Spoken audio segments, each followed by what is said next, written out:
I'll just wait a few minutes and then we can get started. I'll just let y'all know.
All right. Welcome to all of our viewers. Um, y'all have made it finally. This is, as you know, our Septober debate drills demo debate on the Britain re-entering topic in the EU. For those of you that don't know, debate drills is a in-season coaching program where we offer prep, on-site tournament coaching, weekly seminar calls, and unlimited practice rounds for students all over the country. If y'all are interested in our program, I'll be posting links into the chat about how to sign up, our information. And the second thing is that throughout this debate, I'll also be dropping links for a Google form where y'all can put in your emails, and we'll be dropping some of the prep and the cases that teams read in the demo debate right now, so y'all can get access to that. So look into the chat and you'll see that throughout the course of the demo debate. But with that being said, our teams today is on the app speaking first, Bashir and John. And then on the neg speaking second is Stevan and Eva. With that being said, I'm going to give it off to debaters. If you all have any questions during the round, you can send a message in the chat and I'll be monitoring that. Yeah. Okay. Thank you, Sully. I'm Bashir, going to be speaking first on the affirmative. If everyone's ready, yeah, I'll start case. Contention one is harmonization. Rejoining would require political consensus, policy integration, overall harmonization between parties. Solomon 20. The UK would have to ensure its laws and policies meet EU standards by fulfilling all requirements. EU largely requires unanimity. Political dynamics would depend upon how the UK conducts a successful application for EU membership would be predicated upon political consensus in the UK. Significant, stable, and long-lasting majority public opinion in favor of tests to ensure the euro entry would not be an offer. As EU member state, the UK would put pressure on Denmark to give its opt-out, and it would have to converge back with the EU. Aquas develop a comprehensive EU strategy. Renewed EU membership would require the UK to become fully integrated, grounded in political political change and consensus from genuine reflection. And that is key in two areas. First is warming. Regulatory divergence is undermining climate policy and international cooperation, i.e. 25. Regulatory divergence in environmental policy since the UK's departure from the EU points to a widening gap in ambition action, with the UK falling behind in several critical areas ranging from air pollution to circular economy. The UK government shifts towards a deliberate weakening of environmental standards. The UK-EU relationship improving momentum building is a critical juncture for the UK environmental trajectory and opportunity to shape a coherent agenda as well as greater collaboration on the environmental issues. Alignment should be where the EU leads, the UK should match or exceed. And UK climate action empirically models globally. 2025 is make or break. CLG 24. Many countries follow the UK's lead on climate action. Strong policies have led to significant emission reductions. Other countries learn from that. For example, the global phase out of coal and support for renewable UN 2035 emission reduction targets provide the UK an opportunity to reestablish itself as a global leader and bring other countries to COP30 November 2025 will determine the level of ambitions the nation's climate action is the next decade. This next round of NDC is the most important in the century. UK leadership and implementation can trigger investment and innovation needed to accelerate climate action, meet its targets, and place the UK in a leading position globally. And that caused extinctions. Here's 21. Climate could be existential. Heat inputs, physical limits, sea level disasters, food scarcity, viruses. If goals are met, nations would change below threshold of existential. And secondly, is economy, debt, productivity, and political hurdles make recession structurally inevitable. Then in August, money we're borrowing is going to interest on the day off. The book liabilities are falling due, and no cash left to cover them. The chancellor must raise the tax to cut spending. 75% expenditures mandated measures. Spending cuts would require legislation backbenchers will never swallow. Politicians engage in a collective delusion that the UK debt percent of GDP pushing 100, half of us will stick more in the states than putting in. Labor are giving stagnation, tax takes begin to destroy growth. We are completely boxed in political. Breaking their tax block would be a disaster. A return of state expenditure is coming, and full economic alignment is key. Otherwise, the UK can't meet spending pressure. Smith 25. The UK desperately needs economic growth as the UK Treasury is caught in a bind. Chancellors needs to convince the OBR to change its perceptions about future growth on EU trade ties. There is a precedent of the OBR making changes. Exit saw downward visions. They should do the opposite, where the UK to forge a closer alliance with Europe. Neither major UK political parties want to revisit Brexit. The UK-EU relationship will stay the same. Brexit permanently lowers UK productivity by 4%. A result of investment, there's a 2.5 PPT productivity boost in the scenario full alignment, but it goes global. For 22, the UK is entering a recession could tip the other markets over the edge due to their close ties and mutual reliance. And crisis causes great power war. Jung 24. Economic slowdowns increases conflict, and leaders can divert attention and create rally around flag effects, bad economy, incentivizing diversionary conflicts. Russian invasion, Ukrainian annexation of Crimea, and aggression, distributed actions against India, Japan, and Taiwan, and severely economy leads to use of force, and that causes extinction. Claire 25. A great power war with threat and extinction. Accidents escalates tensions cause leaders to decide they're better off fighting than negotiating. Nuclear weapons could be used for famine caused by nuclear weapons, reach extinction by weapons, sparking an existential pandemic. And contention two is democracy. Democracy is declining right now. Yerkes and Hogan 25.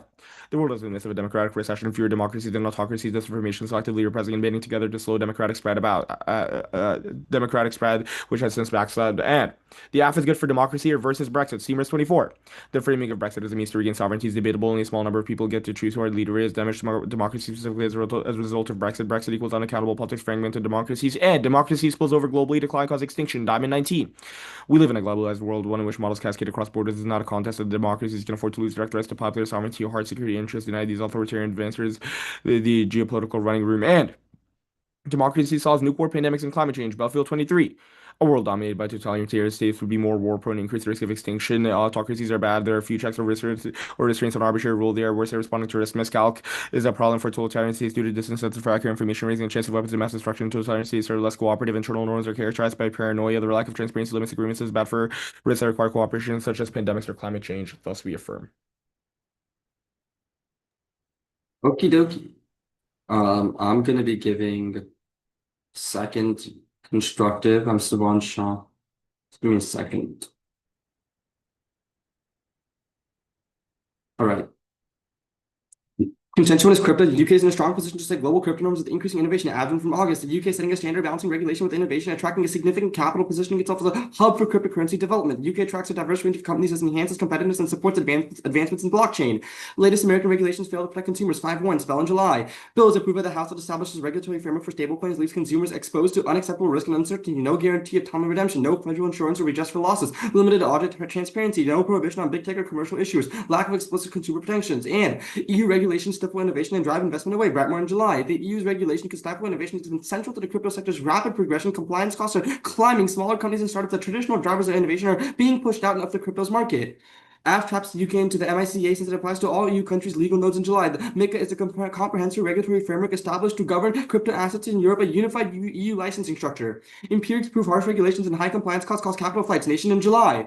Singapore's steady regulatory tightening within the crypto sector triggered a crypto exodus with major exchanges planning to relocate to Hong Kong. The Genius Act in the US will inevitably destroy stablecoins in the banking system. The UK is a last resort. Iron Screen 25. Genius Act will give hundreds of American countries the ability to issue their own currencies, bypass the banking system and credit card networks, unleash chaos and financial ruin. That we will be stuck in a myriad of stablecoins, all worth different amounts of money. Activity will grind to a halt. Blockchain innovation is key to decentralizing healthcare, preventing pandemics, and innovating new technology. Drop Below 21. Blockchain established better solutions in solving pandemics will motivate researchers to explore the combination of drones and smart IoT robots. Blockchain reduces silo of patient datasets and eliminates centralized organizations, thus improving medical research and treatment by using AI models for predictive diagnosis and analysis. The UK is a hotspot for future pandemics. Guilds 25. The UK will see another pandemic financial pressure from the NHS and climate change international travel made it easier for viruses to spread. Left unchecked pandemics cause extinction. Armstrong 15. That will be extreme moderate chance for dense human population allow infections to spread more rapidly. Civilization collapse, political agricultural disruption, economic dislocation, extinction is risk is possible. C2 is Eurozone neg. The AF has no opt-out, so UK would have to join the Eurozone. Solomon 20, the UK would be a normal member. Opt-out from the Euro would not be an offer. EU pools proof. Henley 713. Majorities in the bloc's four largest memberships would support the UK rejoining. Ask whether Britain should be allowed back in, not having to adopt the Euro numbers say change significantly. It must be all part of EU policy areas. Two scenarios versus backlash. UK-EU cooperation is growing. 25. Britain to EU hailed the new chapter sealing fresh agreements on defense and trade / red tapes growing the British economy and reset relations, but joining the Eurozone is unpopular and causes backlash. Y23. The Euro is unpopular. The UK would not have to commit to join, and UK would retaliate by blocking EU policy. Clow 18. The last thing any British leaders is contemplate deeper entanglement with the UK would block EU reforms and always be teetering on the brink of a new Brexit, and a unified EU is key to addressing climate change. Heger 24. Collective effort led to significant reduction in transport sector emissions and adoption of ambitious plan reducing emissions by 55%. Following countries set up their own carbon markets, unity is the EU's greatest asset against climate change. C2 co-op the climate change impact. C2 is recession. The British economy is stable but fragile. Palmer 8/4. Modest growth expected this year. Inflation is expected to ease. The message is cautiously upbeat. It's vital to avoid frequent policy changes. Partington 8/14 confirms the economy grew faster than expected in the second quarter. Joining the Eurozone would dramatically increase recession risk. Pettinger 16. You can devalue if your currency becomes uncompetitive. Interest rates are set by the ECB. Countries in the Euro are more susceptible to rising bond yields. Nervousness of investors about liquidity fears. Low inflation at the expense of growth. Membership of the EU significantly increases risk of recession. And EU policy fails. Nitro 11. Inflation rates, economic output, and unemployment vary significantly within the Euro area. A single policy rate is unlikely to fit circumstance in all countries. Empirics and the UK's uniquely learnable. Couple 14. The UK can never join the Euro. Irish financial crisis on near failure of the banking sector. Bailout wrecked the economy. The UK had its own currency and functioning central bank as a shock absorber. The UK dominant financial sector, high household debt coupled with sovereign debt, enormously at risk in financial crisis can never join the Euro. It goes global. Grant 22.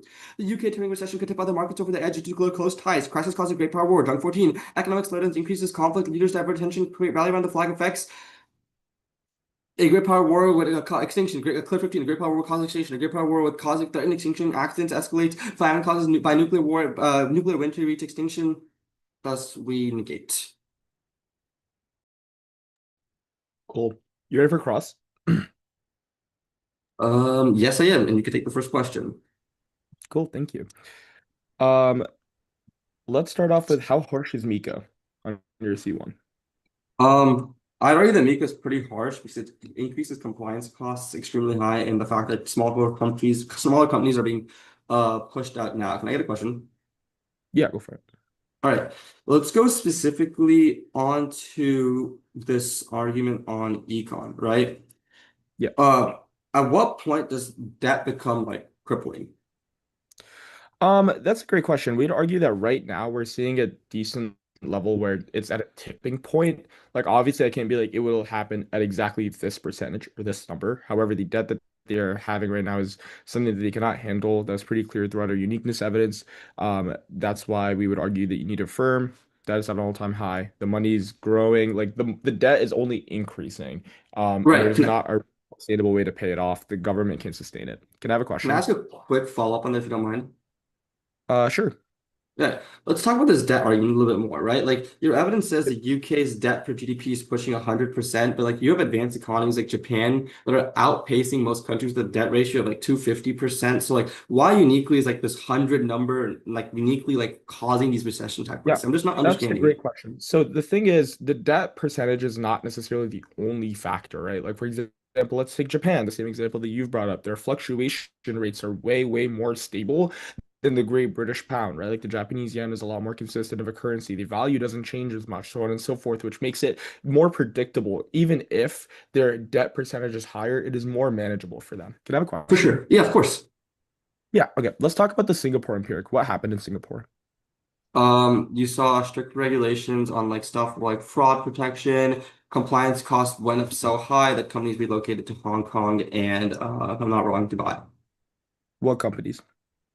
I can't name the exact companies, but we said a large sector of the crypto market in Singapore moved, right? And our arguments about like if companies that are located because of like regulations are shifting, we said that innovation of these companies brings is also shifting because now they're going to other areas where then either these markets are worse off or there's less investment in these markets Okay. because investors don't feel Can I have a confident. very quick follow-up? Yeah, Okay, so in your example just now, you brought up fraud protection being one of the things that regulation was increasing, right? So let's talk about fraud protection. Let's talk about the status quo or the negative, right? sure. What is the negative do to counteract people getting their money stolen? Fraud.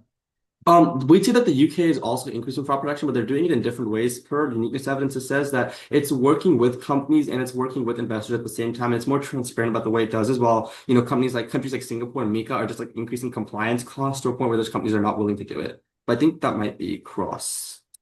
Yeah, there's like 8 seconds left. It's fine. Cool.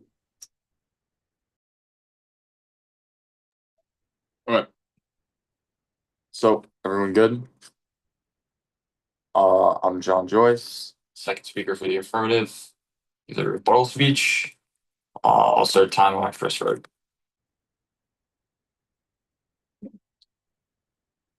At the top, go to their first contention. First, the impact is nuts and irrelevant considering that it just comes down to economics. Their evidence says that the only potential issue with pandemic response is economic pressures on the NHS, which means that it just comes down to economics. So our two econ contentions take this out. Second, they have already read reasons why blockchain fails in both the EU and the United States, which means they will never be able to solve pandemics globally because blockchain will never spill over globally. At best, they get the UK, but the UK does not have billions of people. Third, pandemics don't cause extinction. Pappus 23. A pandemic is unlikely to drive extinction, and the immune system is broad and effective. It's unlikely a pathogen can kill all of humanity. Humans have the tools to fight back. Medical treatment, vaccines, distancing measures. We are not helpless. We have the ability to change our fate. Fourth, blockchain is useless. It's just a buzzword.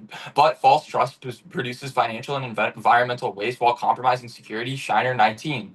Blockchain solutions are often much worse than what they replace, and blockchain shift the trust in people and institutions to the trust in technology. Single points of failure. There's no recourse if your exchange gets hacked and if your wallet gets hacked. If someone hacks the security, you lose all of your money, transaction fees, the enormous environmental waste. People need to be in charge. These are issues are not bugs. They're inherent in how blockchain works. Any evaluation has to take into account the whole socio-technological system into account. Blockchain built on distributed trust. People don't accept that. A false trust in blockchain can itself be a security risk. The inefficiencies, especially in scaling, are not worth it. And cryptocurrencies are useless. They're only used by speculators looking for quick riches. On their C2, at the top, there's one thing they misunderstand about the topic. The app doesn't simply sign a piece of paper, but requires deep integration and harmonization in order for the EU to accept a Brenter. With that, go on to their first subpoint on backlash where they missed the mark. First, this entire argument relies on the fact that the UK would, for some reason, get mad at a policy that they adopted and then lash out on their own organization, which would make no sense. Remember, the Salmon 20 evidence from Case. The UK would know what they're getting into in the first place in order for the EU to have any remote chance of accepting them, and there would need to be broad public consensus about adopting all of these policies in the first place. It's completely irrelevant whether the euro or rejoining the EU is popular now, or if any of the politicians think certain things are good or bad now, because the AF would necessitate that mindset shift, which is why you don't see immediate enters into this organization. Second, their uniqueness is wrong. It's talking about a defense deal when it comes to, but then comparing it to climate change, which is postdated by our evidence, which is much more specific, analyzing climate legislation and how the UK is uniquely falling behind. And much more importantly, when they're talking about this deal making so many changes, it's pure rhetoric and does nothing actually. Third, even if the Europe is a key actor for getting other people on board when it comes to climate policy, only we have empirics and evidence isolating why the UK action is uniquely key. We look to empirics when it comes to renewable and coal. The UK is a leading actor, and even if the EU does well, it is completely meaningless unless the UK gets on board, which means it's try or die for climate change. And they agree that climate action is good and it will spill over and it will work, which means the AF would definitely be a good step towards that direction. Now go to the recession subpoint. First, you definitely prefer our uniqueness talking about recessions for two reasons. A, it's talking about structural factors that their evidence doesn't take into account. Things like hidden spending, high debt, political obstacles to solving economic issues. These are all things that their evidence ignores because it's an IMF analysis taking the government at its face value. But remember, the politicians are deluded into thinking that they can solve. B, it's just looking at a snapshot of the economy, but our evidence is a more holistic analysis of the trend of where the economy is going, which is especially necessary in predicting recessions because numbers didn't predict '08. Things like speculations did. Second, their warranting for recession being for the EU and adopting the euro being risky is because EU recessions could spill over. But if Brexit proved anything, integration is good and it's not unique. Ruger 25, although the UK has left the EU by far its largest trading partner. The EU accounted for 47% of UK exports and 53% of its imports. Also, they only look to the euro, but not the EU. Remember, Brexit is the only proven empiric of what happens. That's why all their evidence is pre-Brexit and doesn't take into account what happened, which is productivity declines and economic declines.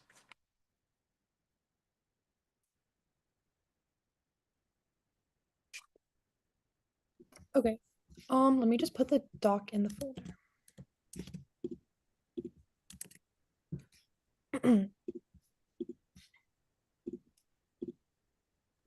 Wait, I'm so sorry. Are you gonna read the stuff in red, or are you just cutting it out for now? No, I'm not gonna read that stuff. Okay, are we good? Yeah. Okay. Cool. It's just gonna be frontlining our case and then going over to their case. Cool. On crypto, first they say it's just economics, but that's not true. They've conceded the warrant in the Giddings evidence that London uniquely is a hub for international travel, which means it's the most likely place for new pandemics. The next response they give is that we've already said blockchain fails in the EU and the US. No, we've said it fails because there are bad regulations that mean there's no innovation there. But technology can be innovated in one place and then spread to the other, proven by literally everything that's been developed in the US. The next thing they say is that there's no extinction. But our argument isn't that everyone dies from the pandemic itself, but the Pamlin evidence says there would be societal collapse because of the amount of people that die. The last thing they say is that there is no trust. But our argument is that innovation is able to solve this. It creates a race to the top where people have good benefits. And they also agree that UK regulations uniquely don't cause this because they are much more transparent. Our evidence postdates. Furthermore, for pandemics, you just need blockchain to be able to store it, not crypto. They've independently conceded that the US economy is going to collapse because of the Genius Act, which means that a recession that spills over to the UK is inevitable. It's just a question of whether or not they have the flexibility to stop it. Then on Eurozone, they say that there would be deep integration, but they can't force the UK to sign a policy they don't want. They say it would make no sense for them to do something, but our argument is this may be true in the real world, but in debate, things are fiated, which means that right now we will say that people don't want the affirmative to pass. And our argument is that new politicians will take advantage of the controversy to take over. Then they say that our evidence is too specific, but it's specific to it also mentions that trade flows are easing right now. Their own IEEP evidence agrees with this, which also non-unique their economy argument. The last thing they say is that the UK is key, but they've agreed the EU framework is a prerequisite. They've conceded that if the UK ever turns against like rejoining the EU, they will just block literally all forms of policy, which takes them out of every benefit. On recession, we would say you still prefer our units because it takes into account all of their factors. There are structural things like the government taking the right policy in terms of debt and inflation easing, and it also predicts this happening into the future. Most importantly, it says that no policy changes are the most critical thing and that stability is the most important factor. They say it's about interdependence. It's not. It's about devaluing the currency, which we'll talk more about later. But the fact that they say there's trade now proves the status quo is good. The last thing they say is empirics. This makes no sense because before Brexit, the UK wasn't in the euro. We say that uniquely happens now, and recession outweighs any marginal impacts in terms of probability. It's the most severe. Okay, cool. Go to their case on climate. First, Brexit enabled much greater climate flexibility. HM22 finds an independent country can go further and faster. The Environment Act sets up environmental protections under an independent watchdog. But second, their IEEP card literally concedes that UK-EU relations are improving right now with reduced trade barriers, which means there's no reason to affirm. Third, remember that our argument is a fundamental prerequisite because if the UK blocks all policy because they don't actually want Brenter right now, then there's no benefits. On econ, first, there's no risk of a debt spiral. Murphy 25 finds UK government can never go bust. BOE controls money creation. Every pound is owed in pounds. For further addendum, because economies like Japan have debt to GDP ratios 150% higher than the UK and have thriving economies because refinancing and moderate inflation ensures no collapse and targeted spending from taxation raises demand and supports jobs. Second, they say the key internal link is government spending, but rejoining spikes that. Mason 14 finds Britain's contributions and blames the Eurosceptic wing the cost of the EU to UK tax credits can spiral out of control. Third, independent currency allows for flexible exchange rates to dampen the cost of a crisis. Carney 14, a flexible exchange rate acts as a valid shock absorber. A currency union can amplify fiscal stress and increase financial instability. Four, the ability for the pound to depreciate boosts UK trade competitiveness. Teresa 16, depreciation of the pound offered exporters of goods and services the the opportunity to increase the sterling unit margin to improve the profitability of the export sector, strengthening domestic demand, which means that even if economic crisis is inevitable, recession isn't due to flexibility in monetary policy in the status quo. On democracy first, British democracy is strong. It proves the UK doesn't spill over globally. FH25 finds the UK is a stable democracy that regularly holds free elections and hosts a vibrant media sector. Second, rejoining is undemocratic because the public doesn't want it. Howarth A12 find when asked on 20 topics who they believe should make our laws, the UK alone was the most popular. All would be handed over to the EU if we rejoined. Pro-EU groups ask the questions that give the answers they want. But third, the AF would spike divisions. Wolf 23 finds that to redivide the country, leavers viewing it as a betrayal and remainers as a chance to revenge, divert attention from tackling economic and social challenges. That enables populism because it means they can take advantage of it. And Funk 24 terminalized that leadership undermines rule of law and erodes checks and balances. Although populists sell themselves as the solution to a country's ills, they make life worse. Example of Brexit, which means that populists would take advantage of the affirmative and either block all EU reforms or leave again entirely, decking all of their benefits. Are you up for cross? Yeah. Let me grab a timer and then can I have first question? Yeah. All right. We'll start now. So let's talk about this fiat stuff. I think it's pretty nonsensical to say that a policy, the prior conditions for a policy passing would not take place. Do you agree that there would at least need to be some consensus in the UK government or at least UK public for rejoining the EU in order for them to rejoin the EU? No, I think that's a pretty silly model to debate under because So wait, why does the politics decide it just? Let me explain. So if it were true that there was already broad consensus in the UK that they should rejoin, then they would have already entered the process to rejoin and we wouldn't have a topic to be debating Yeah, because it would be exactly. something that's already happening. Our argument instead is that right now, per the Howarth evidence, the majority of people in the UK do not, in fact, want to rejoin. You're forcing a hypothetical set of, like a hypothetical mindset onto them that doesn't exist. We say there would be bad consequences to it. And our clout evidence, which is conceded, says even if right now the I majority get of your people evidence, want to but rejoin, if there's a new trying to talk referendum, that about would change. Okay, can I continue? Sure. Okay. So this doesn't make any sense. We have things like the politics this ad where it's like debating about different arguments and legislation in the United States. When it comes to the UK, it's not like you can just magically fiat an agreement. That would obviously have certain assumptions built in. Like, for example, when you are joining something or voting for a president, you can't just assume that a president gets elected via fiat and that president is unpopular and no one would vote for them. Like, it would assume that they're popular. So my question is, why would the UK government, irrespective of what the people think, why would the UK government sign up for something and then immediately start crying about it and completely kill the organization? Because our argument is the UK government would never actually sign up for this, Yeah, right? but then That's obviously that's a nonsense argument because we're assuming that they would. But That's the the point of entire argument. no. That's the Listen entire to me. point of fiat. The point of debate is to talk about hypothetical arguments. Yes, Our exactly. argument is that hypothetically, if this thing were implemented, it would be very unpopular, Yes, which and is also why we have hypothetically, things like if the the UK politics. government was on board with it, because hypothetically they would have to be if they were to hypothetically do the AF. But you can have a question. That's just like not true. That's not We've how read debate evidence. works That's at true. all. But yeah, I'll take a question. Okay. So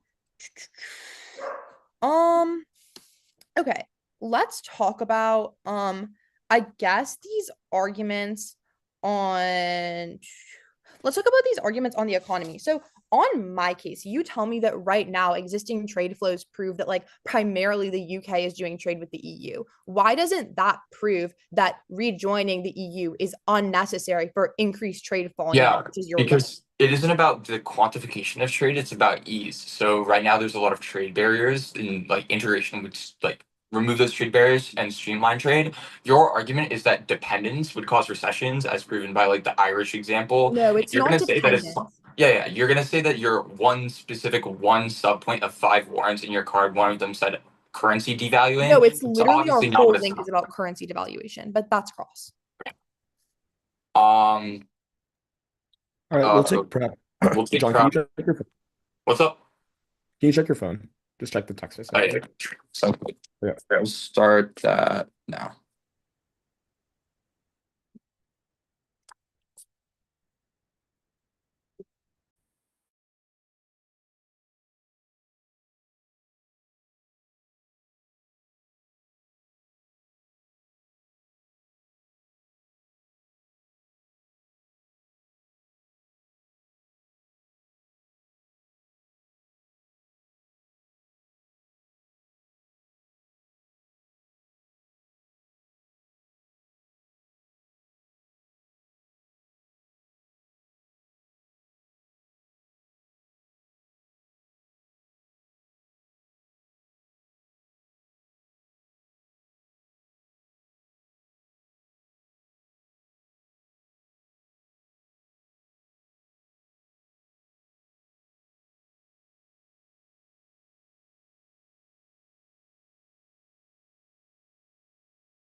Okay, that was 230.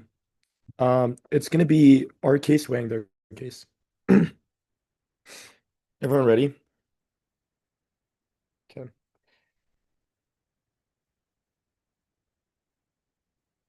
We'll go for harmonization. Rejoining would require political consensus because meeting all the requirements of the EU enlargement requires unanimity. Their own uniqueness evidence on C2 tells you that the affirmative has no opt-outs. We'll go for the climate. Regulatory divergence is undermining climate policy and international collaboration right now, and the UK is falling behind in several critical areas. UK climate action empirically models globally. We need to act now. The try or die weighing from John's rebuttal was fully conceded in Ava's rebuttal and said that we're at a tipping point right now. We need to act now because the link triggers in November. They say that Brexit enables greater climate flexibility. I am begging you to read their evidence. It just says that independence is good with no warrant as to how that applies to the EU climate policy specifically. But even if they prove that it does, the warranting in the IEEP evidence was conceded, and specifically about the EU-UK environmental relationship, and highlights that since Brexit, the UK has fell behind with climate policies, which means that we need to act now. Then next. They say our card concedes that the UK-EU relations are improving with reduced trade barriers. No, it just said that relations improving is important, not that they're improving right now. But also, you've conceded the CLG evidence that the tipping point is November. The affirmative needs to happen now it needs to happen now to counteract climate change. You've conceded that it will cause extinction per the serious evidence that tells you that climate could be existential because heat imposes physical limits and sea levels will increase. It'll lead to more disasters and food insecurity. They've conceded the short circuit on viruses. The serious evidence tells you that climate change will lead to more viruses, which means we link into pandemics, even if you do decide to vote on their weighing. Now, we'll do the weighing here. The magnitude debate is null. Both sides impact out to extinction. Time frame comes first on your ballot because you cannot die twice. Both sides impact out to extinction. So you're going to be breaking the clash on time frame. Time frame easily flows for a minute. They've conceded the CLG evidence. The tipping point is in 2 months. The tipping point is November. Meanwhile, they don't tell you when their impacts are. They don't tell you how or when or where or why. Go to their case. On crypto, they've conceded two things that make this game a game over. First, they glossed over the pandemic's extinction debate and just ignored the fact that vaccines, global co-op, COVID, and multiple other things prove extinction would happen, even if Heathrow is a unique spot. What we've seen in the past is COVID has entered through things like Heathrow, and humanity has adapted. It's not enough to cause extinction. They have zero isolated reasons why this next pandemic would be here, when it would happen. Then secondly, nobody's adopting blockchain, even if the innovations happen. It's irrelevant because nobody in the US or EU would adopt them. Go to Backlash. First is the fiat question. They have speculations, but we have cards. Remember the Solomon 20 evidence from case that they themselves have read as well, that prior to the affirmative, the UK would know what they're getting into. And in order for the EU to have any remote chance of accepting them, consensus and cooperation would be necessary. It's pretty explicit about how the EU wouldn't even consider letting them join unless they're fully on board, which means that risk of backlash is zero. Even still, our argument on case only relies on climate legislation and adaptation. Go to recessions. Conceded the Murphy evidence they read on our case. Conceded the Murphy evidence they read on our case is terminal defense because it proves the only recession scenario, which is death spiral, will never ever happen. Ask yourself which the terminal impact of currency devaluation is. It does not make any sense. But they've also fully conceded the probability weighing that we made. You prefer empirics, even if adopting the euro could be bad. Brexit empirically killed the UK economy, and rejoining would reverse that. But here's what you know: the try or die was conceded. You can just vote there. Okay, Stefan, I'll call you and we'll take that.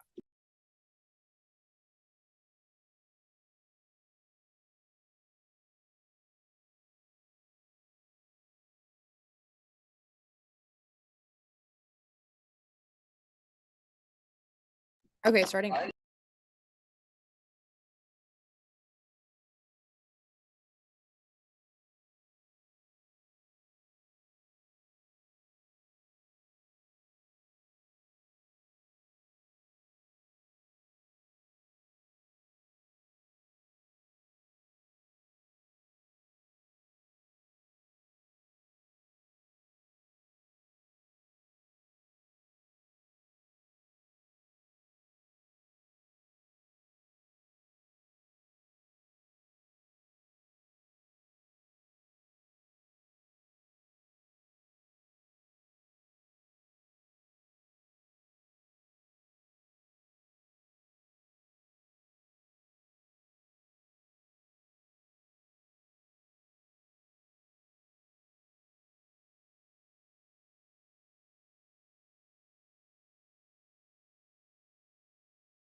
Alrighty. It's gonna be, what are we? Neg. Um, ah, why is everything just like disappearing? Anyways, while I find the doc, it's gonna be neg weighing af. If everyone is good, time can start. Extend the second link on our C2. The British economy is stable and fragile. Primary provides the modest growth is expected this year, and specific the measures are cautiously upbeat, but we need to avoid frequent policy changes. And Paddington confirms that our economy grew faster. And joining the Eurozone dramatically increases recession risk because we can't devalue our currency, and interest rates are set by the ECB, and it's not contingent on the country's own currency, which means that you cannot devalue your own currency in times of recession. And if we win that there's any risk of recession happening right now, it means that you need to be able to devalue your currency. Also, the reason why high debt hasn't triggered recession in the scope is because we're able to devalue our currency. But post-affirmative, when the Eurozone controls how the country is valued, that means high debt already causes recession per their own uniqueness. At that point, EU policy fails with inflation rates and economic output and unemployment vary within the euro area, which is really bad because a single policy rate is unlikely to fit circumstance, and empirics prove that the UK is uniquely vulnerable because of near failure of the banking sector and because bailouts are reckoned by the Irish economy. The impact is that it goes global because a UK entering recession could tip out the markets over the edge and close sides and cause a great power war because economic slowdowns increases conflict because it creates a rally on the flag effect, and that's inherently bad because leaders are incentivized to use nuclear war and nuclear weapons, and accidents escalate per clear. They give you a couple responses. First, the first response they tell you is that hold up.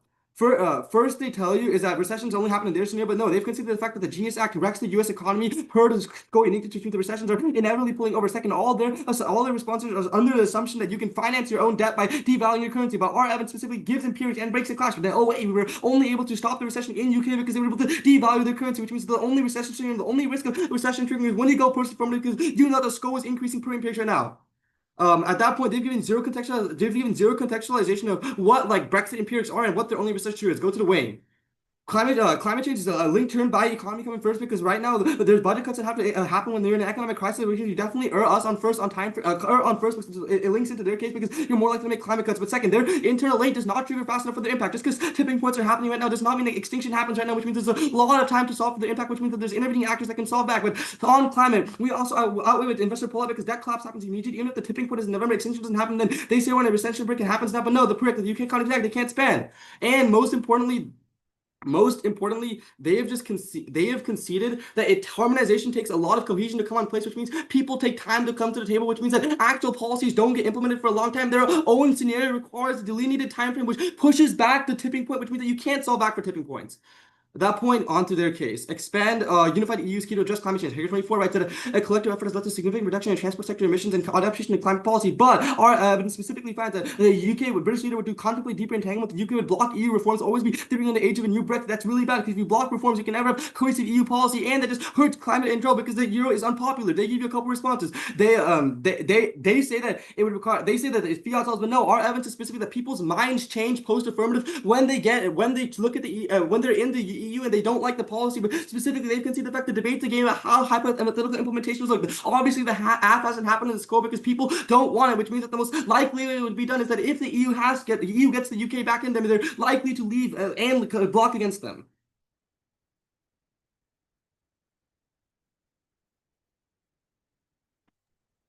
Good for Gran. Yeah. Yep. There you go. Do you want to have first question? Yeah, That go ahead. All right. Start time now. So just to take a quote from the summary speech, you said that your evidence is talking about what would happen after people's minds changed if we re-entered the EU. Which evidence talks about what would happen if the UK re-entered the EU? I believe it's like the call evidence is in the context of a new referendum, which you say would Wait, which evidence is it? call in case. Can you read me the line that says that it's analyzing what would happen because it's descriptive of the status quo, not if we were to join the EU. It's descriptive of a scenario in which there's a new referendum, which we say is probably necessary given under your interpretation of what fiat is. But if you don't like the evidence, I'm not going to waste time reading it. We can take a question though. Stefan, Sure. do you want one? Sure. Let's talk about this climate change timeframe weighing, right? Okay. If harmonization is a process that has to, everyone on board, how do you solve for tipping points in November? Right. Our evidence is talking about, and specifically, there's a UN meeting for climate change in November, which is going to be the most important climate meeting in which the UK needs to take action by in order to demonstrate leadership. Our argument is that first, it would be illogical to not conclude fiat is immediate. Like that is obviously a non-starter. But also, we solve climate change by November. Sure, climate change may cause extinction later down the road, but if we don't get this done by November, then extinction is locked in. Wait, The that's not problem is that necessarily true. That Just is true. because wait, no, no, no. That's Just conceded. because just here. because you wait, So wait, just to clarify one thing, just like logically, right? Just because you say that if something doesn't happen by November, then that means that like we don't pass a tipping point. That doesn't mean that it solves extinction. That doesn't mean there's not the Wait, that's potential just for like a things to get conceded worse or argument, fall though. okay, apart down the You have line. fully yeah, okay. conceded this argument. Here's the thing. Here's the thing. We're just gonna go back and forth with this, but I think there's a misunderstanding going on between this November argument. Our argument is not that extinction will happen in November, but that November is the latest possible time in which we can possibly begin to solve extinction, Right, right? which And it's means not that you our can't outweigh on time frame. no, we What? can't because we're arguing that our impact happens first. That's how time Why frame does Wait, your works. wait. impact happen first? When The does terminal impact doesn't so happen. wait, so after November, right? How long does it take after the November meeting for climate change to cause It extinction? doesn't matter because the Oh, probability is Wait, I'm 100%. asking a question. When okay, does it wait, happen? one sec. So here's the thing, right?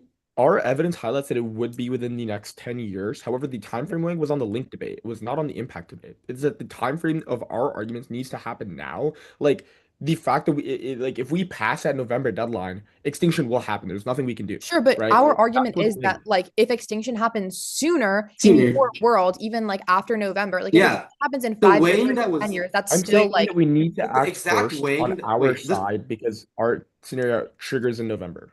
But no, no, no, it doesn't, right? The weighing you gave in summary was that it doesn't matter how, if we've all conceded that we die soon, it matters when we die. If we win that we die first, that is the time framing that you read, which means that if No, your the terminal time link frame doesn't that trigger, I read was more so that's about cross. when we get to solve extinction. But yeah, that's cross. We'll start prep now.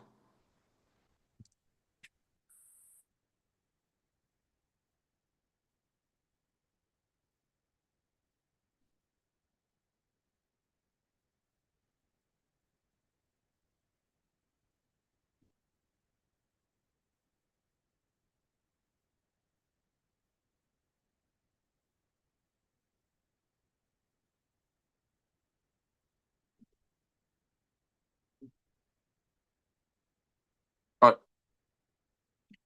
I should be good. Just get my timer. Order is gonna go art case, weighing their case. Is everyone good? Great. I'll begin time on my first word.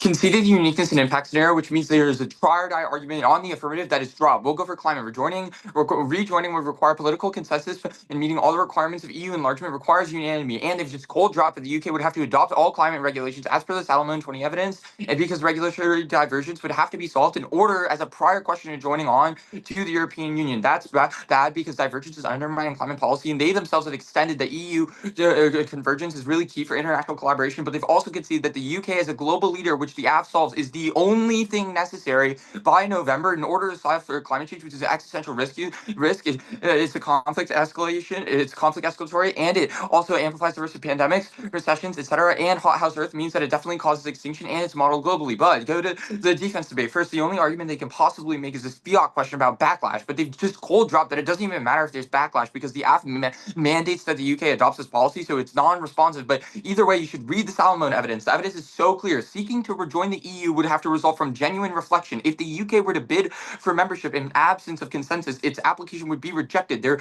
interpretation of fiat is nonsense. But go to the weighing debate. Triadi is conceded. It's literally a 100% probability impact scenario, which means we win any risk of defense. You automatically sign your ballot affirmative. Even if they win this time frame debate, it doesn't matter because it's all about probability of extinction. This intervening actors argument is nonsense because you have to win an intervening actor, but they've conceded extinction is inevitable if we don't solve by November, which means we have the only quantified impact debate. They are going to make this argument about econ is instant, etc., but you have absolutely no idea how long that takes in order to escalate into a full-blown crisis, etc. But by that time, we already know extinction is guaranteed, which means you solve the most proximate risk. But either way, it doesn't matter. Go to their case. They've extended a non-unique for us. They said the recession is inevitable in the United States. Their impact card is not about the UK, which means recession is inevitable anyways, which means their impact is inevitable. Thank you very much, Savon.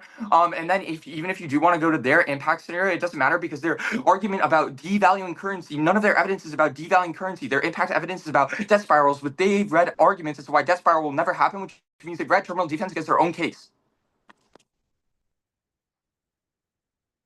Okay. The order is going to be starting on the weighing debate. Then it's going to be our argument, and then the climate debate, but I'll signpost. Is anyone not ready? Great.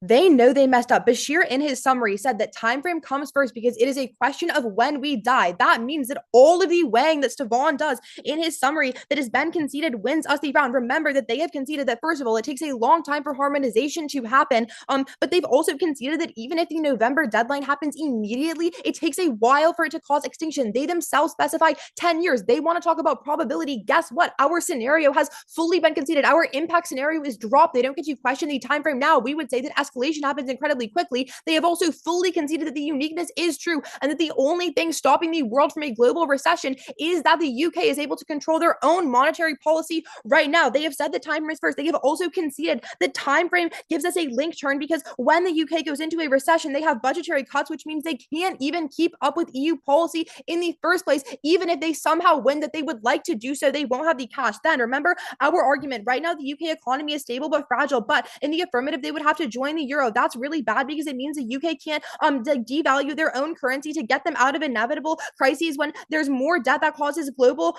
conflict because people lash out for a rally around the flag effect, which goes nuclear and causes extinction through nuclear winter. They just say that this is inevitable for the Genius Act. No, our evidence says that economic crises of some proportion are inevitable. The difference is whether those spiral into a recession. If the UK is able to control debt crises, it never happens, which is conceded. They also say that debt spirals don't happen. They've conceded that our evidence says the reason for that is that the UK controls the pound, but in the affirmative, when they no longer do, that stops it. They have cold conceded the link. They have cold conceded that time frame is the most important issue in today's debate and that we are winning it. Even then, on this fiat debate, they just say they have the mandate. They entirely miss the mark and final focus. Our argument is that after the affirmative, sentiments get stirred up and the UK population no longer wants it, which means that British politicians have every incentive to block all EU policy. We all agree a unified EU policy is key, which means that by the time meetings happen in November, the UK is not going along with the EU anymore. Climate policy gets blocked and we all die anyways. If you want to extend that by some amount of time, let the UK set their own monetary policy and negate.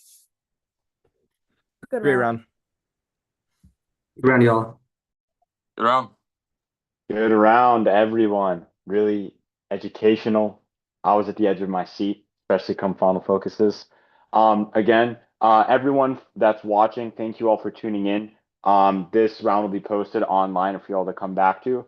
To recap, all four of these coaches here are working this year through debate drills.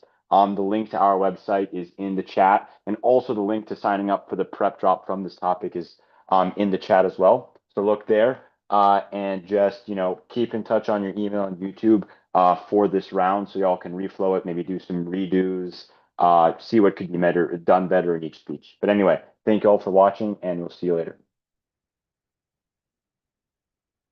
All right. Good stuff, y'all. Good stuff. Cases were a bit fast, but you slowed it down at the end.